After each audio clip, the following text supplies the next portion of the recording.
Hello students, आज हम agriculture biology के chapter 13 study of animal parasites and economic importance पशु परजीवियों का अध्ययन एवं आर्थिक महत्व को स्टार्ट करेंगे।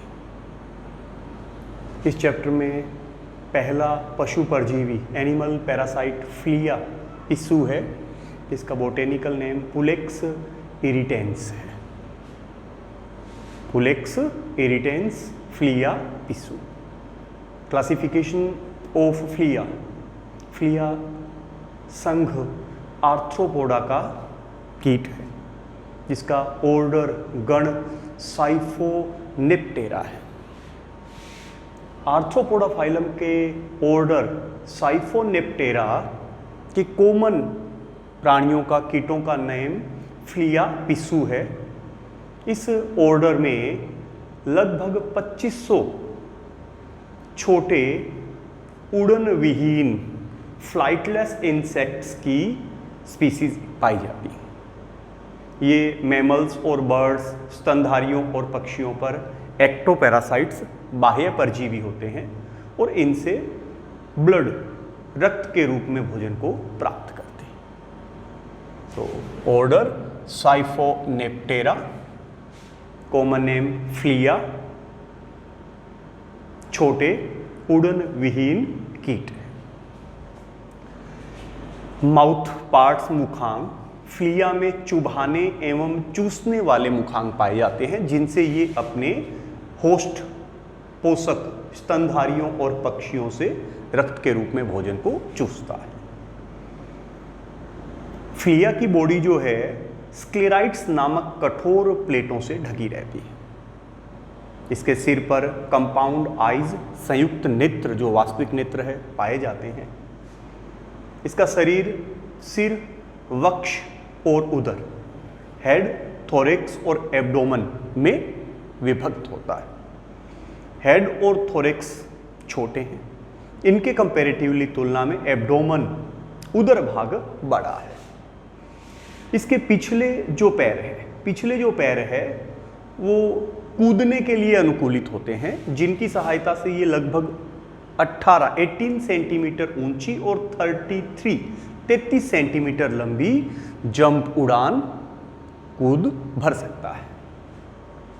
मेटामॉर्फोसिस कायांतरण पूर्ण प्रकार का है, अर्थात इसके जीवन चक्र में एग्स, अंडा, लार्वा, प्यूपा और वयस्क अडल्ट चारों अवस्थाएं स्टेजेस प्रेजेंट होती है। तो कंप्लीट मेटामॉर्फोसिस, पूर्ण कायांतरण इसमें पाया जाता है। नर और मादा पिस्सू फ्लिया रक्त रूपी भोजन के अभाव में जनन करने में असमर्थ होते हैं। अपने होस्ट से, अपने पोषक से रक्त के रूप में भोजन को प्राप्त करने के पश्चात ही नर और मादा पिस्सू जो है वो रिप्रोडक्शन, जनन कर सकते हैं। Diagram of Phulia. फ्लिया की जो बॉडी है हेड, थोरेक्स और एब्डोमन, हेड, थोरेक्स और एब्डोमन में विभक्त है। हेड के ऊपर कंपाउंड आई, संयुक्त नेत्र उपस्थित है। मुखांग, माउथ पार्ट्स भी उपस्थित है और यहाँ पर एंटीना जो सेंसरी ऑर्गन्स का काम करते हैं वो भी इसके हेड पर उपस्थित है। 3 जोड़ी टांगे, फ्रंट लेग्स, फिर मिडल लेग्स एंड फिर बैक लेग्स।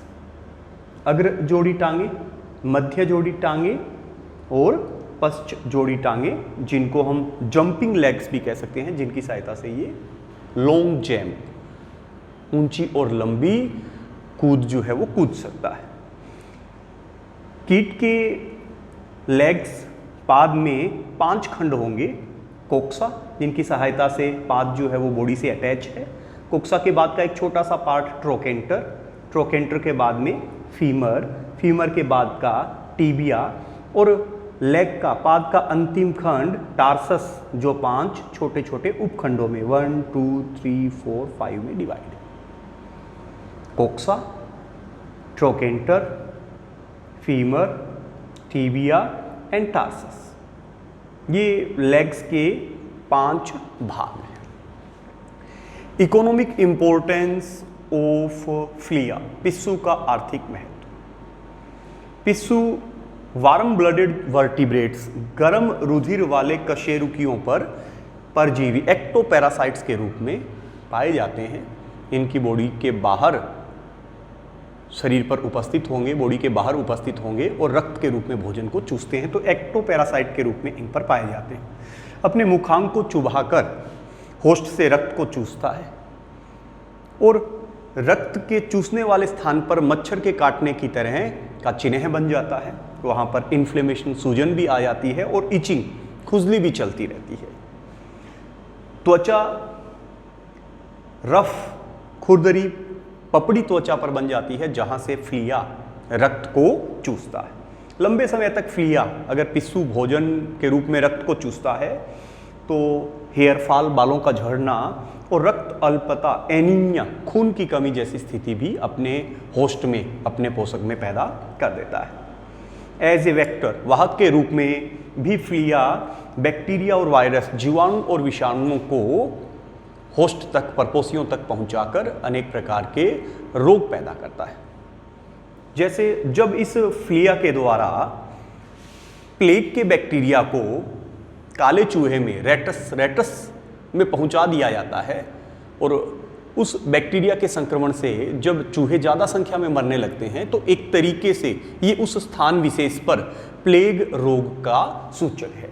इसी प्लेग रोग के कारण यूरोप के अंदर 1343-53 में वहाँ की आबादी का लगभग 1/3 भाग जो है वो मृत्यु को प्राप्त हुआ।